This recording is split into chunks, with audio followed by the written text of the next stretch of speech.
Hello, good morning everyone. Myself Deepak Sharma, your faculty of anatomy and physiology at this beautiful platform of Meditalk Career Institute. So right now, student, today we are going to discuss about the cytoskeleton of the cell in anatomy and physiology. ठीक है, तो सबसे पहला question अपना यही रहेगा कि what is cytoskeleton. Cytoskeleton होता क्या है? ठीक है, तो अपने मिर्जा गालिब साहब कहते हैं क्या कि हर राज नाम में ही दफनाए होते हैं। तो अपन चलते हैं और सबसे पहले करते हैं इसके नेम का ब्रेकडाउन, है ना। इसके नाम को तोड़ते हैं, नाम को तोड़ते हैं, यहाँ से साइटो को अलग करते हैं एंड स्केलेटन को अलग करते हैं। तो साइटो का मतलब हो गया साइटो का मतलब हो गया सेल एंड स्केलेटन का मतलब होता है फ्रेमवर्क, है ना। फ्रेमवर्क, फ्रेम का मतलब समझ गए आप, सांचा। फ्रेम को कैसे अपने सांचे के नाम से भी जान सकते हैं, है ना, फ्रेम। तो सेल का सांचा, सेल का सांचा है सेल का फ्रेम ना, frame of the cell that is called cytoskeleton. जिस हिसाब से ह्यूमन बॉडी का एक सांचा होता है ना, या स्केलेटन होता है ना, तो यहाँ अपन बोल सकते हैं इसको फ्रेमवर्क होता है, ह्यूमन बॉडी का फ्रेमवर्क होता है। उसी हिसाब से क्या होता है, ह्यूमन बॉडी की हर एक सेल का फ्रेमवर्क होता है, जिसको क्या बोलते हैं अपन, साइटोस्केलेटन होता है, साइटोस्केलेटन बोलते हैं। अब जो आपका ये साइटोस्केलेटन होता है, ये it's made by the special kind of protein, filament and tubules होते हैं, है ना। कोई ये क्या होते हैं, इसमें साइटोस्केलेटन होता है जो एक स्पेशल प्रकार की प्रोटीन होती है ना। उस प्रोटीन से क्या होता है, फिलामेंट एंड ट्यूबुल्स का फॉर्मेशन होता है, और वो फिलामेंट एंड ट्यूबुल्स मिलकर क्या करते हैं, आपके साइटोस्केलेटन का निर्माण करते हैं, साइटोस्केलेटन को बनाते हैं। ठीक है, देन उसके बाद में बात आती है कि सर ये कहाँ कहाँ फैले होते हैं। तो ये क्या होते हैं कि पूरे जो आपके सेल का साइटोप्लाज्म होता है, टोटल सेल मेम्ब्रेन के अंदर जितना स्पेस में फ्लूइड एक्यूमुलेट होता है, जिसको अपन जानते हैं साइटोप्लाज्म के नाम से, उस कंप्लीट साइटोप्लाज्म में क्या होता है, आपका साइटोस्केलेटन फैला हुआ होता है। ठीक है, देन उसके बाद में आता है आपका साइटोप्लाज्म, साइटोस्केलेटन होता है, ये किस काम में आता है। तो ये रेस्पॉन्सिबल होता है किसके लिए, सेल मेंटेन करने के लिए, सेल की शेप एंड मूवमेंट को, है ना। सो इसलिए इसको क्या बोलते हैं, साइटोस्केलेटन बोलते हैं। एक मिनट इसको देख लेते हैं, special kind of protein, filament and tubules. मतलब स्पेशल काइंड ऑफ प्रोटीन के क्या होते हैं, फिलामेंट एंड ट्यूबुल्स होते हैं। ठीक है, जो क्या होते हैं, some complete distribute in all cytoplasm, then responsible for the maintain shape and movement of the cell. ठीक है, ये रिस्पॉन्सिबल होते हैं किसके लिए, सेल के मूवमेंट और शेप को बनाए रखने के लिए। ठीक है, इसलिए इसको क्या बोलते हैं, साइटोस्केलेटन बोलते हैं। ये एक डायग्रामेटिक प्रेजेंटेशन देख लेते हैं अपन साइटोस्केलेटन का। ये जो ब्लैक कलर की लेयर दिख रही है, आउटर लेयर, इसको बोलते हैं अपन सेल मेम्ब्रेन, इसको बोलेंगे अपन सेल मेम्ब्रेन। ठीक है, देन इसके बाद में क्या होता है, सेल मेम्ब्रेन के थोड़ा सा बिल्कुल जस्ट अंदर क्या है, रेड मार्कर से या रेड कलर के मार्कर से क्या, ये आपको फाइबर लाइक स्ट्रक्चर दिख रही है ना, स्मॉल स्मॉल। ठीक है, इसको क्या बोलते हैं अपन, माइक्रोफिलामेंट। जो रेड कलर से स्ट्रक्चर दिख रही है, इसको क्या बोलेंगे, माइक्रोफिलामेंट। देन इसके थोड़ा सा अंदर की तरफ जो ब्लैक कलर के मार्कर से क्या बनाई गई है, ये फाइबर्स बनाए गए हैं, है ना, जो आउटर लेयर के फाइबर है, इससे हल्के से बड़े हैं, है ना। तो इनको क्या बोलते हैं, इंटरमीडिएट फिलामेंट। देन जो न्यूक्लियस के पास में क्या है, ये ट्यूब लाइक स्ट्रक्चर होती है ना। ये जो कंप्लीटली साइटोप्लाज्म के अंदर फैली हुई, इसको बोलते हैं अपन क्या, माइक्रोट्यूबुल्स के नाम से इसको जानते हैं। देन ये आपका न्यूक्लियस आ गया, और ये इसमें क्या हो गया, सेल के सेल मेम्ब्रेन के अंदर कंप्लीटली साइटोप्लाज्म भरा होता है। देन इसके बाद अपन बात करते हैं टाइप्स ऑफ द साइटोस्केलेटन, कि साइटोस्केलेटन कितने टाइप के होते हैं, है ना। तो इसके अंदर मेनली साइटोस्केलेटन आपके 3 टाइप के होते हैं, है ना, या 3 type of the cytoskeleton. First is microfilament, second is intermediate filament, and third आपका लास्ट पार्ट रहेगा, उसको बोलेंगे अपन क्या, माइक्रोट्यूबुल्स के नाम से जानते हैं। ठीक है, तो इसमें अपन एक एक करके तीनों टाइप्स को क्या डिस्क्राइब करेंगे, जिसमें फर्स्ट टाइप रहेगा आपका कौन सा, माइक्रोफिलामेंट, है ना। माइक्रोफिलामेंट टाइप किसका, साइटोस्केलेटन का, है ना। तो आपका जो माइक्रोफिलामेंट होता है, माइक्रोफिलामेंट के लिए सबसे फर्स्ट लाइन क्या होती है कि it's is a very thinnest and short. ये क्या होता है, सबसे छोटा, थिनेस्ट सबसे पतला, very smallest and very thinnest, है ना, फाइबर होता है, जिसका साइज कितनी होती है, 5 नैनोमीटर से भी कम होती है, 5 नैनोमीटर इक्वल या इससे भी कम होती है, ठीक है। देन ये क्या होता है, जो आपके माइक्रोफिलामेंट होते हैं ये क्या होते हैं, एक्टिन प्रोटीन से मिलके बने होते हैं, ठीक है। यहाँ इनको एक्टिन प्रोटीन बनाती है, so it's is also known as actin filament के नाम से भी इनको जानते हैं, है ना। इट्स प्रेजेंट इन, है ना। और इसके बाद में क्या हो गया कि ये जो आपके एक्टिन माइक्रोफिलामेंट है ये क्या है आपकी पेरिफेरल एरिया के अंदर, पेरिफेरल एरिया को बोलते हैं, कौन पेरिफेरल एरिया किस एरिया को बोलते हैं, जो आउटर लेयर के पास हो, है ना, या सेल मेम्ब्रेन के पास जो एरिया उसको क्या बोलेंगे अपन, पेरिफेरल एरिया बोलेंगे, और जो एरिया न्यूक्लियस के पास है उसको क्या बोलेंगे, सेंट्रल एरिया बोलेंगे, है ना। तो जो पेरिफेरल एरिया के अंदर जो फिलामेंट्स प्रेजेंट है इनको किस नाम से जानते हैं, माइक्रोफिलामेंट्स के नाम से। तो very smallest and thinnest structure it's present into the peripheral cytoplasmic area, है ना। जो पेरिफेरल साइटोप्लाज्मिक एरिया है ये देखो रेड मार्कर से आपको दिख रहा है, ये कौन सा एरिया हो गया, पेरिफेरल एरिया हो गया, ठीक है। Then it's made of the actin protein, so also known as actin filament के नाम से भी इसको जानते हैं, एक्टिन फिलामेंट, ठीक है।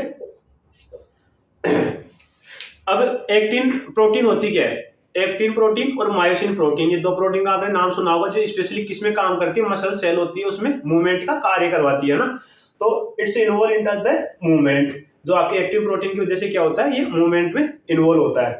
देन उसके बाद में आता है also give skeleton to microvilli projection, जो आपकी कुछ कुछ सेल होती है ना, उन सेल के सेल सरफेस के ऊपर क्या होता है, माइक्रोविलाई पाई जाती है। माइक्रोविलाई होती क्या है, सेल की जो सेल मेम्ब्रेन होती है उसमें फिंगर लाइक प्रोजेक्शंस प्रेजेंट होते हैं, है ना, जिनको क्या बोलते हैं अपन, माइक्रोविलाई के नाम से जानते हैं। फॉर एग्जांपल ये आपकी सेल सरफेस है, ठीक है, उसके ऊपर क्या होगा, ऐसे प्रोजेक्शन फिंगर लाइक प्रोजेक्शंस पाए जाते हैं, जिनको क्या नाम किस नाम से जानते हैं अपन, माइक्रोविलाई के नाम से जानते हैं, ठीक है। जो ये आपकी माइक्रोविलाई होती है इसको क्या करता है, ये बेस प्रोवाइड करवाता है, कौन, आपको माइक्रोफिलामेंट, है ना। माइक्रोफिलामेंट उसको बेस प्रोवाइड करवाएगा, उसको स्ट्रेंथ देगा, है ना। तो फॉर एग्जांपल ये आपके प्रोजेक्शंस है, ठीक है, जो आपके ग्रीन कलर के मार्कर से बनाए गए प्रोजेक्शंस है, इसके अंदर ये रेड रेड कलर के फिलामेंट्स प्रेजेंट है। तो ये क्या करवा रहे हैं, बेस प्रोवाइड करवा रहे हैं, स्ट्रेंथ या मजबूती प्रोवाइड करवा रहे हैं, किसको, cell like sorry finger like projections को, जिनको अपन माइक्रोविलाई बोलते हैं, है ना। ये आपके माइक्रोफिलामेंट प्रेजेंट है। और ये क्या होता है, जो आपकी माइक्रोविलाई होती है ये भी क्या होती है, एक्टिन प्रोटीन से बनी होती है, जिसमें जिसकी वजह से क्या होता है, इनसे मूवमेंट होता है सेल के अंदर, है ना। इसके बाद देन अपन देखते हैं सेकंड टाइप, इंटरमीडिएट फिलामेंट। अब जो आपका इंटरमीडिएट फिलामेंट होता है ये क्या होता है, माइक्रो फिलामेंट से हल्का सा बड़ा होता है और माइक्रो ट्यूबुल से क्या होता है, छोटा होता है, इसलिए इसका जो साइज है वो कितनी आती है, 10 नैनोमीटर, है ना। एंड देन इसके बाद जो इंटरमीडिएट फिलामेंट होते हैं ये क्या होते हैं, सेल के कंप्लीटली साइटोप्लाज्म में क्या होते हैं, ये फैले होते हैं, है ना। ये देखो ये जो आपके ब्लैक कलर से बनाए गए हैं ये सारे फिलामेंट कौन से हैं, आपके इंटरमीडिएट फिलामेंट होते हैं, है ना। अब ये देखो साइज इनकी कंपैरिजन में जो ब्लैक है इनकी क्या है, साइज थोड़ी बड़ी है, इसलिए इनकी साइज बड़ी है, किनके कंपैरिजन में, माइक्रो फिलामेंट के कंपैरिजन में। माइक्रो फिलामेंट की साइज 5 नैनोमीटर आती है, ठीक है। देन इंटरमीडिएट की कितनी आती है, 10 नैनोमीटर, ये लिखिए 10 नैनोमीटर साइज कंप्लीट साइज होती है इनकी। This filament are present into the cell part related to the mechanical stress, है ना। मतलब सेल के जिस भी पार्ट में क्या होता है, मैकेनिकल स्ट्रेस ज्यादा प्रेजेंट होता है, उस पार्ट में क्या होगा, इंटरमीडिएट फिलामेंट क्या होंगे, ज्यादा मात्रा में प्रेजेंट होंगे, ठीक है। एंड देन नेक्स्ट है इसके अंदर intermediate filament of the neuron cell, कि जो न्यूरॉन सेल होती है उसके अंदर जो भी इंटरमीडिएट फिलामेंट पाए जाते हैं उनको किसके नाम से जानते हैं, न्यूरो फिलामेंट्स के नाम से अपन जानते हैं, ठीक है। देन इसका थर्ड टाइप आता है कौन सा, माइक्रो ट्यूबुल्स। माइक्रो ट्यूबुल्स के नाम से ही आपको कि ट्यूब लाइक स्ट्रक्चर, ट्यूबुल्स के नाम से अपने को पता चलता है क्या कि इसमें क्या है, ट्यूब लाइक स्ट्रक्चर है। तो ट्यूब लाइक स्ट्रक्चर होती है, उसका डायमीटर कितना होता है, 25 नैनोमीटर, है ना। ये फिलामेंट नहीं है, तंतु नहीं है, है ना, फाइबर के रूप में नहीं है, बट ये क्या है, एक tube like structure. For example ये मार्कर को यहाँ से काटते हैं तो ये ट्यूब की तरह स्ट्रक्चर बन गया है, तो इसको क्या बोलेंगे, ट्यूबुल लाइक स्ट्रक्चर होती है। बट ये ट्यूबुल्स क्या होती है, बिल्कुल छोटी छोटी होती है, इसलिए इसको क्या बोलते हैं, माइक्रो ट्यूबुल्स। और इन ट्यूबुल्स का डायमीटर कितना होता है, 25 नैनोमीटर, है ना।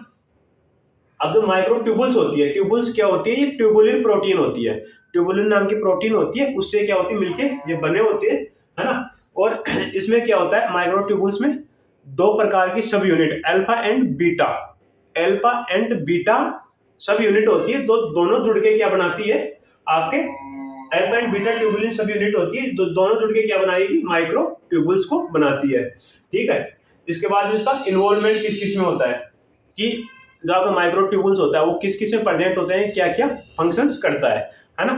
तो ये क्या करता है, सबसे पहले माइक्रो ट्यूबुल्स क्या है, एक किसका टाइप है, साइटोस्केलेटन का। साइटोस्केलेटन का काम क्या हो गया, फ्रेमवर्क बनाना, है ना। तो फ्रेमवर्क बनाना, तो इसका मतलब ये क्या हो गया कि जो सेल है उसको क्या प्रोवाइड करवा रहा है, एक प्रॉपर शेप प्रोवाइड करवा रहा है। ठीक है, देन उसके बाद में ये क्या करता है, आगे जो माइक्रो ट्यूबुल्स होती है, जो सेल का साइटोप्लाज्म होता है या इंटरनल जो इन्वायरमेंट होता है, उसमें क्या होते हैं सिक्रेटरी ग्रेन्यूल्स होते हैं ना, उनको ट्रांसपोर्ट करने का भी काम करता है। ठीक है, इसके अलावा ये क्या करता है, हेल्पफुल होता है सेल के सेल डिवीजन में। जो सेल क्या होती है, सेल डिवाइड होके 1 से 2 भागों में बढ़ती है ना। यहाँ आगे नंबर्स के अंदर ग्रोथ करती है, तो उस टाइम पे क्या होता है, सेल डिवीजन के टाइम पे ये हेल्प करता है माइक्रोट्यूबुल्स। ये किस प्रकार से हेल्प करता है, ये आगे अपन सेल डिवीजन के टॉपिक में पढ़ेंगे, बट अभी आपको मोटा मोटा मैं बता देता हूँ कि जो सेल, जिस टाइम पे सेल का डिवीजन होता है, ठीक है, तो उस टाइम पे क्या होता है, आपके क्रोमोसोम मेटाफेज में क्या होते हैं, मेटा प्लेट होती है, उसके ऊपर आके एक एक क्रोमोसोम होता है जो वहां पे आके बैठता है। देन उसके बाद में क्या होता है, 2 सेंट्रियोल होते हैं, तो दोनों साइड में अलग अलग अपोजिट पोल के ऊपर जाते हैं। तो दोनों सेंट्रियोल जिस स्ट्रक्चर से क्रोमोसोम से जुड़ के और उनको खींच के अलग करते हैं, ठीक है, तो उस स्ट्रक्चर को, वो स्ट्रक्चर कौन सी होती है, ट्यूबुलिन, है ना। ट्यूबुलिन प्रोटीन से मिलके बनी होती है ना, या माइक्रो ट्यूबुल्स भी उसको बोलते हैं अपन। देन इसके बाद में क्या आता है, ये ट्यूबुल्स है ना, ये प्रेजेंट होते हैं आगे। माइक्रोट्यूबुल्स कहाँ प्रेजेंट होते हैं, माइक्रोविलाई एंड फ्लैजिला के अंदर, विलाई या फ्लैजिला के अंदर प्रेजेंट होते हैं, जो क्या काम में आते हैं आपके, विलाई एंड फ्लैजिला किस काम में आते हैं, मूवमेंट करवाने के लिए। ठीक है, तो maintain the shape of the cell, intracellular transport of secretory granules, movement of the chromosome during division, cell division, and tubules are present in the cilia and flagella and which are responsible for the movement। ये movement के लिए क्या होती है, responsible होती है। Then इसके बाद में अपना एक टॉपिक और बच गया, लास्ट पॉइंट इसका, फंक्शन ऑफ द साइटोस्केलेटन। तो इसके फंक्शन में आपको बोल के बता देता हूँ कौन कौन से फंक्शन करवाते हैं आपका साइटोस्केलेटन, कौन कौन से फंक्शन में हेल्प करता है। ये करता है, एक तो सबसे पहला फंक्शन हो गया आपका कि ये सेल को क्या करेगा, शेप प्रोवाइड करवाएगा, है ना, उसके शेप को मेंटेन रखेगा। देन ये क्या करता है कि सेल के जो कंटेंट्स होते हैं, है ना, उनको कंटेंट को क्या करता है, ये ऑर्गेनाइज करता है, organisation of the cell content करता है, एंड ये it's helpful into the movement, है ना। स्केलेटन का क्या काम करता है, स्केलेटन क्या काम में आता है कि शेप बनाए रखने के साथ साथ सेल को मूवमेंट कराने के भी काम में आता है। ठीक है, तो आई होप यहाँ तक सभी लोगों को समझ में आया हो कि साइटोस्केलेटन क्या होता है और किस प्रकार से ये अपनी हेल्प करता है या सेल की हेल्प करता है ना। और साइटोस्केलेटन किस हिसाब से सेल के फ्रेमवर्क को बनाए रखता है और